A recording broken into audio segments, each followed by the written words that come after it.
So my name is Brian Nevin. I work for Shannon Heritage. We run 7 visitor attractions in Ireland, and I am with the company 3.5 years. The international market is very important for us. So any opportunity we get to develop our sales techniques and our sales strategies to develop those markets is really important to us. So there was loads and loads of insights we got from the course on those big markets in the US, in Canada, in Italy, France, Germany, etc.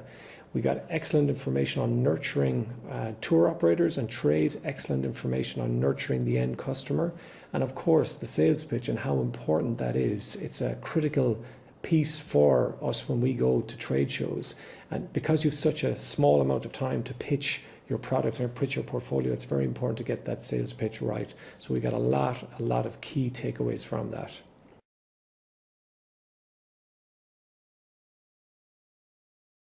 I would say again the sales pitch and how important that is, because we have so limited time at the various workshops and at the trade missions. You need to get your point across in as succinct as way as possible to get across clarity on your product, to get across clarity on your pricing, so the travel agent or the tour operator totally understands your product, so they can in turn sell it to the consumer. So it's very important to get your sales pitch right, and that was a key takeaway for us from this course.